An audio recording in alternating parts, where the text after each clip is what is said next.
going back to the heart It is coming home. and to the body. It is coming home. It's not like coming home. It is coming home. Wow. Yeah. So, good day and welcome home. Thank you very much, Bashar. Aveo. Aveo.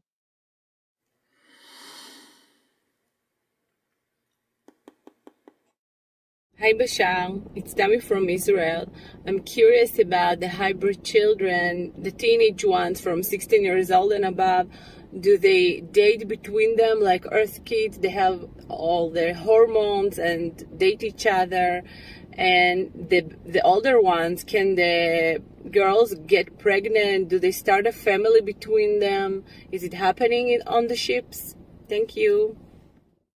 They do not respond to the idea of hormones in the same way that Earth teenagers do. They do have them, but they're of a higher vibratory state. They can start families on the ships. More often than not, they do not.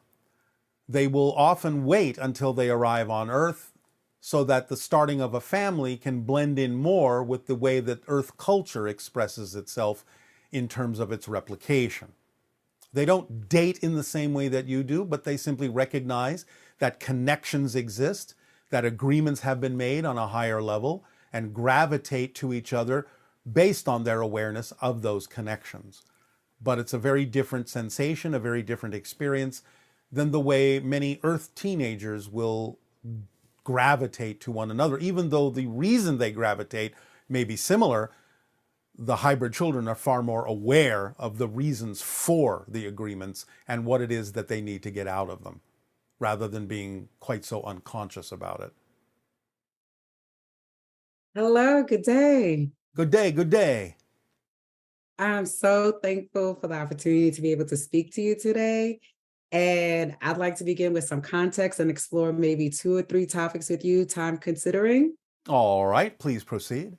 Okay, so I have been blessed with the opportunity to be born into a culture and religion that where the physical and the spiritual interactions are the norm. So, And what religion is that? That is the Catholic religion and the Haitian culture. All right, and so? And so my entire life, speaking to the spirits, being aware of the angels and the guides has been the norm. Yes. And when I was in my teen years, a movie was released that was extremely popular, which magnified the stereotypes of the culture. And then I found myself just really hiding the fact of that interaction. So I say all that to say my core beliefs has been deeply rooted in the connection of the spiritual and the physical world. All So right. the first topic I wanted to explore was sleep. Yes. I've had lucid dreaming my entire life. And yet whenever I dreamt of something, my mom always had like an interpretation based on her core beliefs. Yet when I first lived by myself, I experienced what I later learned as the scientific term of sleep paralysis. Yes. Yet at that time, I thought that it was a spirit I thought it was a spirit that was trying to get me out of the home. And You mean out of your body? My mind would wake up, but my body could not move. Yes, well, that's common when you're actually transitioning and shifting to a different frequency, because your body needs to be, in a sense, in a certain state so that you can focus on exactly where you're going without worrying about where your body is going to go or that it's going to act out what it is you're doing in the spirit world. Thank you. Interestingly enough, I was never scared, just always confused and just frustrated about not being able to wake up.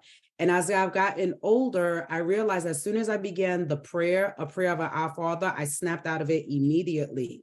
All right. So that's your permission slip. That was my permission slip.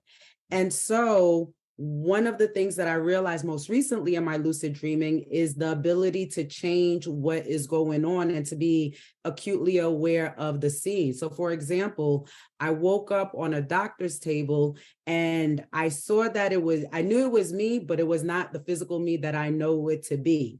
Yes. And when I looked to the right, I saw like IV bags that had white liquid in it.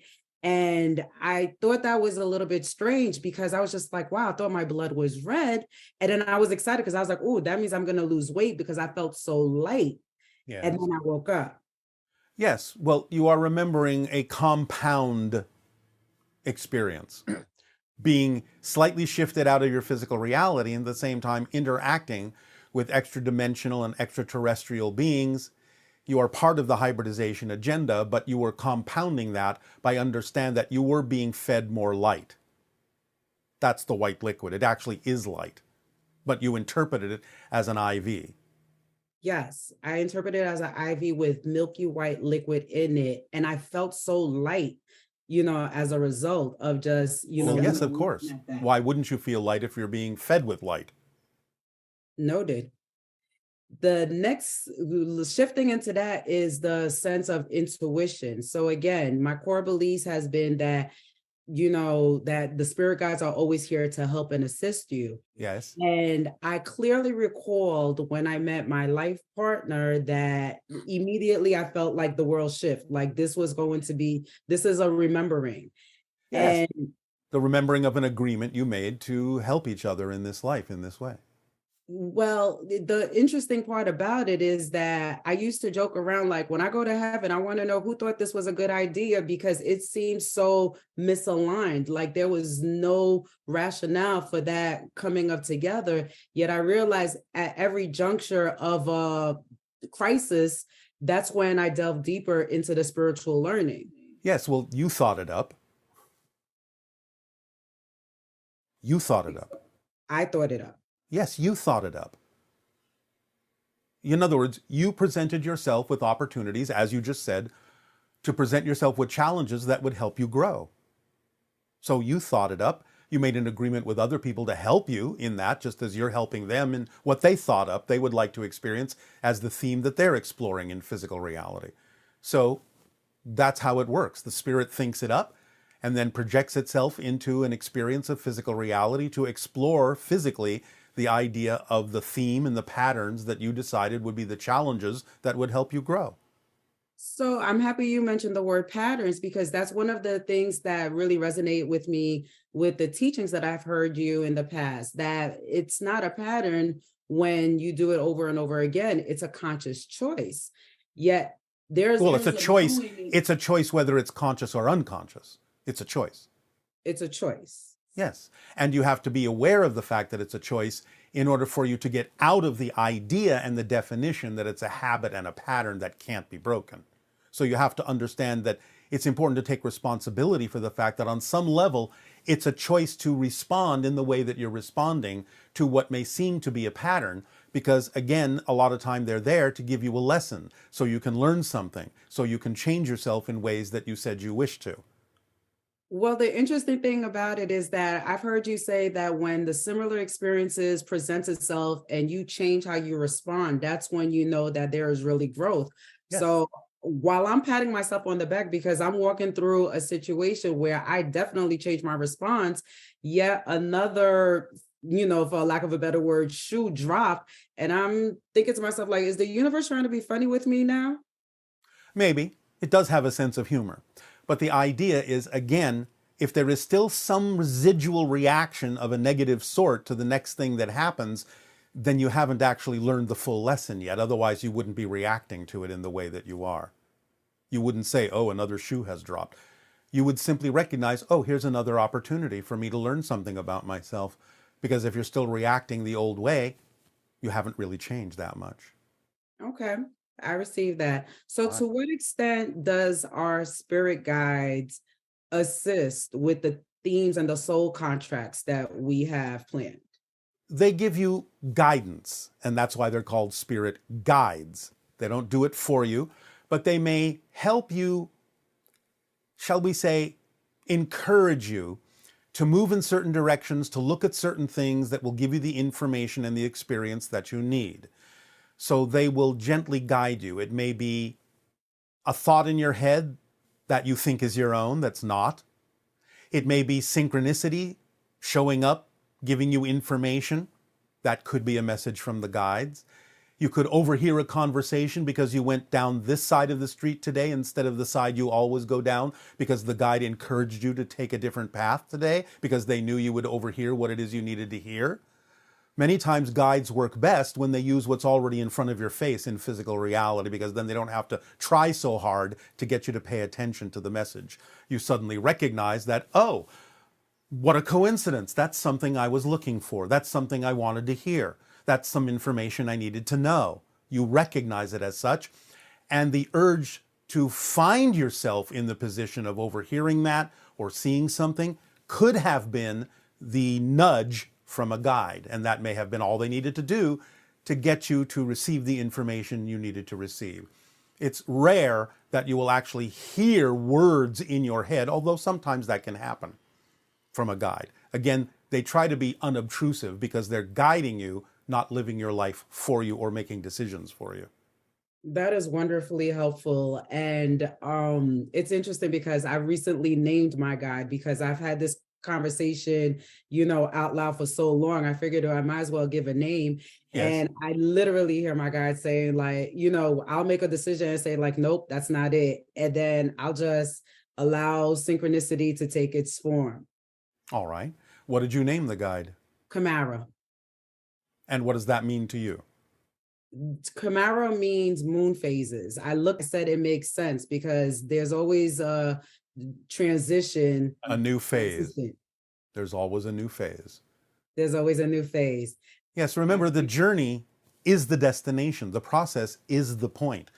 You're not trying to reach a goal per se. You are attempting to reach a level of awareness and awakening. And therefore, the process and the experience you're having is the most important thing, not where you wind up so much. It's what you learn in the process. It's the lesson I continue to learn. I thank you so much for this time and interaction. I much appreciate it. It is our passion and our pleasure. Good day. Aveo. Good day. Aveo.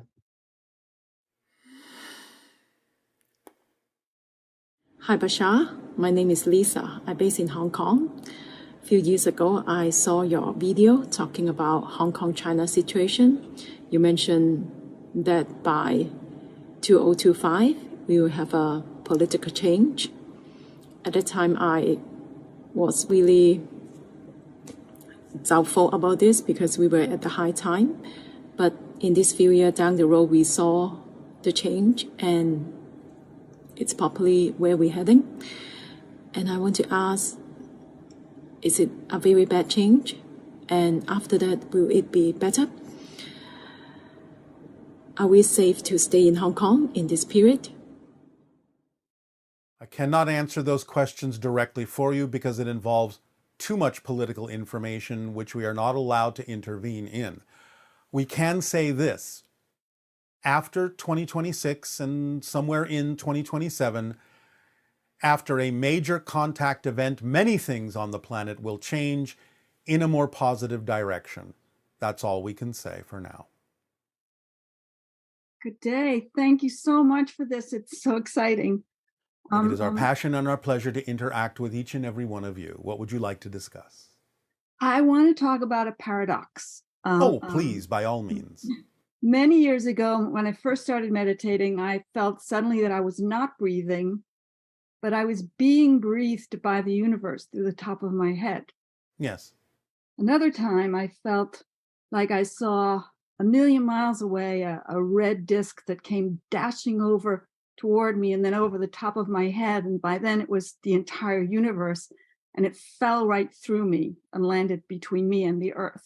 All right. Well, what's so paradoxical about this? Well, and then the final one is that my head opened up one time in meditation and fell completely to my heart. And between my heart and the ground, I was on the earth. And from the heart up, I contained the entire universe. Yes, well, you do. You all do. You're grounded Yes. in physical reality experience, but you do contain the entire universe because you are the entire universe expressing itself as a piece of itself. That's the paradox. You maintain the connection to all that is, yet at the same time you honor the reflection and aspect of all that is that you are as an individuated piece of it.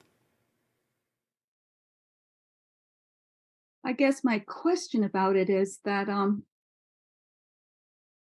that if that is the case, which I know it is, I know it is, Yes.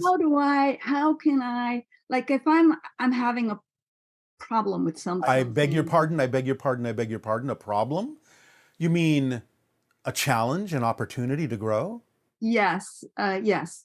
Well, then Well, if you're having a specifically, challenge and an opportunity to grow, where's there a problem?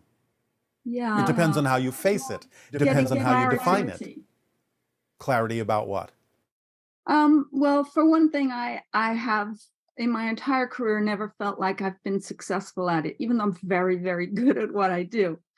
Isn't that success, being very good at what you do? I guess it is. I just have to be satisfied with that and not. And why aren't you? I feel like I should get paid for it. And why don't you? I don't know. Sure you do.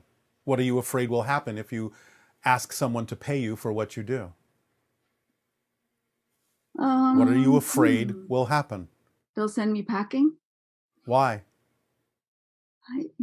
Maybe I'm afraid I'm not that good. I know I am. But So this is an issue of your worth and deservability. yeah. Well, you understand that just by the fact that you exist, you're worthy in the eyes of all that is. Otherwise, you wouldn't exist, because all that is doesn't make mistakes. And if you exist, you're worthy of your existence and being who you are and being true to yourself. Because to say you're not worthy and not deserving is to argue with creation, and I guarantee you will never win that argument.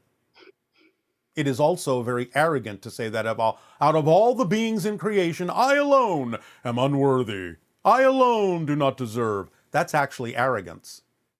Yeah. What makes you so special that you would stand out as being unworthy when creation needs you to exist? Otherwise, you wouldn't.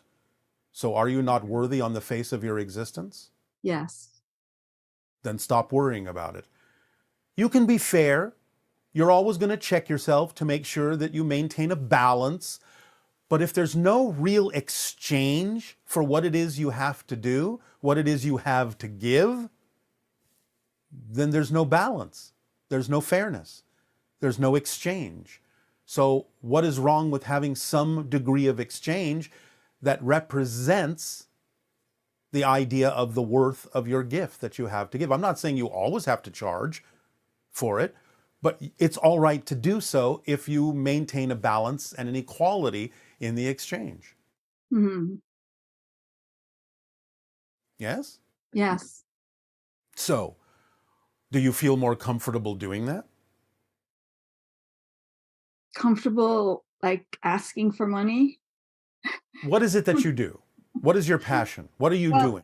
Right now I'm painting, and I'm also writing, and I wrote a book, and it's just never gone anywhere. That's all right. The experience of writing the book is what counts. Do you understand? It's the experience that allows you to grow. You're insisting on a particular outcome that may or may not be representative of what you actually need in life. Mm. So this is why we're talking about the difference between persistence, which is really just continuing to be willing to act on the path of your passion, and insistence, which is a forcing your will on what you think should be the outcome that represents something when in fact it may not represent that at all. And being all right with the idea of how things are unfolding, how things are coming out, and staying in a positive state no matter what happens so you can get a benefit from it, and realizing that it is the experience itself that is the worthwhile thing, not necessarily the way you think it should play out, because you don't really know what the ideal outcome actually should look like. You don't. No. Your people make you think you do. Your culture makes you think, well, if you write a book, it should be a sparkling success. Who says? Maybe the writing of the book, maybe the completion of writing the book is the sparkling success, and that's enough for you. Now, I'm not saying other things can't happen, but you're putting too much emphasis on the idea of the outcome as opposed to the experience that you're having in the process. Because I did enjoy writing it a lot. All right. And if you completed the book, that's a success. If you even started writing the book, that's a success. You know how many people on your planet want to write a book and don't even start? So, even writing the book is a success in the measure of many people's eyes. So, start broadening your explanation and definition of success. Success is being yourself. Success is learning the lessons you wanted to learn and acting on your passion, giving you those lessons. Don't focus on the idea that just because your passion comes in a certain form, that particular form has to come to fruition. That's not always the case. It's the doing of the thing that is the necessary thing, the important thing, the thing that helps you grow. You don't know what that skill is going to bring you in the future. It may come in handy later. You may write something else and it may go where you think it should go. But again, it's not about that. It's about the doing of the thing that is representative of your passion. So many people on your planet are not willing to act on their passion. The fact that you're willing to act on it is a smashing success in our eyes. Thank you. I've always tried to act on my passion, even before I ever heard what you said about it. Then that's a success, because so many people on your planet never do that. They have hopes and dreams and they never act. Remember, action is the language of physical reality. So you're speaking the language. Many people don't even build up the courage to speak the language that they know would be the language of their truth. They never do the thing at all because of their fears that it won't be a success, it won't do this, it won't do that. If it doesn't do that, I'm a failure. Blah, blah, blah, blah, blah, as you say.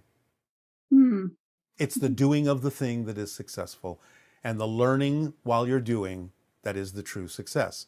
Whatever it is that happens with it, whether people buy the book, whether you become a millionaire, whether you only sell one copy, you know the reason why you wrote the book and the success you got out of doing so, the lessons you got out of doing so, what kind of a person it made you to do so, what it strengthened within you to do so, how it opened up your imagination to do so, how it improved your communication skills to do so.